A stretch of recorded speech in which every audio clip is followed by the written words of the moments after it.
If you stop talking after 45 seconds, the examiner will sit there and wait for 2 minutes to pass, and then maybe does not ask. When you're finished after 2 minutes, you will get to maybe up to 2 follow-up questions. They're just short answers, yes, no kind of questions, right? Follow-ups. But they're very short, very short. They're shorter than those. Just sort of conversational. And so then you have, these parts are all worth the same amount. Then you have part 3. And part 3 goes like, these are academic academic general questions. Okay, these are, again, it's a little bit like part 1. This is not personal experience. Not personal experience or anecdote. It's, these are talking about broad general topics, like at the academic university level, basically.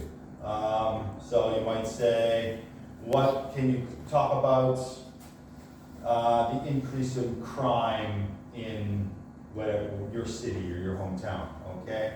They might say, what effect does the generation gap have on, I don't know, something, mass marketing or something. It could be about business, it could be about history, it could be about sociology, that kind of thing. These are hard questions.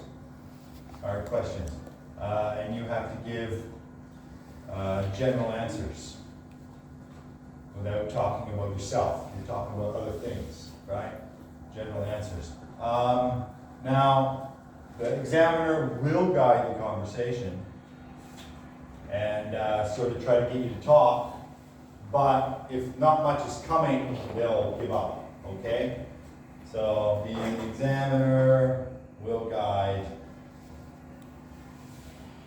with sort of leading questions, okay? The examiner will get a sense of how much you know and what you know and try to ask you questions that you can give answers to. Now, if you're just giving answers right off the top, that's very high. But if the examiner can get something out of you and you make sense and sounds all right, maybe that's the difference between a 6 and a 7, okay? So this is the most important one probably. And that one, and this takes you from the 6, I don't know, the 6.5 range up, this one, okay? This is the high-end question. So we'll guide with leading questions. Sorry. And there was one other thing I wanted to mention about this one. It's like 4 minutes, 4 to 5 minutes, I think. Something like that. I could be wrong about that, but I don't think so. Academic general questions, hard questions, general. So he will ask leading questions. Again, you're going to have to, general answers, not experiences. You can give opinions. Opinions, facts, evidence and support. Now, this part here, and this is what you'll notice in the book, requires quite a bit of general knowledge. Okay? To excel at this, you have to know quite a lot of stuff. And they're not going to say, oh, this is a student, I'll ask them questions that are good for a student. They probably ask, they might, but they don't have to. And depending on, but I don't think they will. I don't think they will. But in any event, they're all going to be hard no matter how old you are. So that's basically what speaking is. And again, at the end of it, you'll get grades for your logic and sort of cohesion, your vocabulary, your grammar, and your pronunciation. So, average goes in a 9, you get a point score. So, things to avoid. Don't repeat yourself.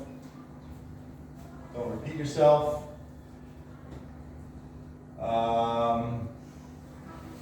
You're going to have to expand your vocabulary.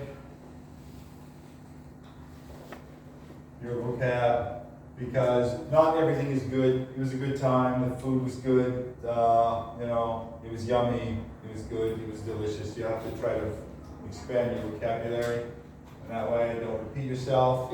One thing, speak. Well, I'm going to say it this way.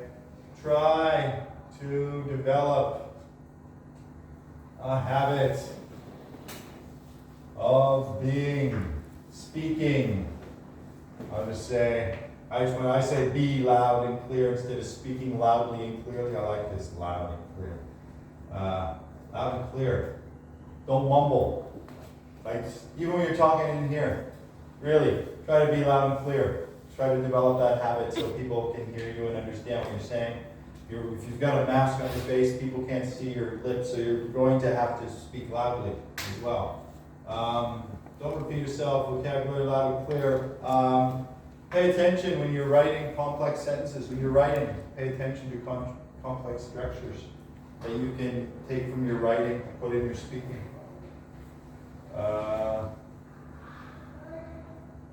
Complex.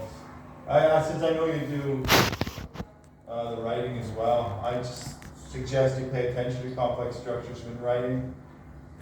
Practicing pronunciation. I mean, I can correct your pronunciation, but if you want to practice your pronunciation, you can try to mimic. Someone you hear an accent that you like, you can try to mimic it. I don't know, listen, record yourself. You can record yourself on these things.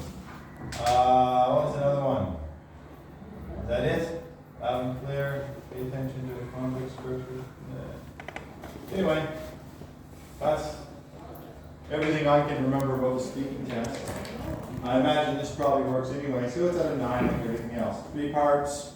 I imagine today we'll probably do a bit of part 1 and a bit of part 2.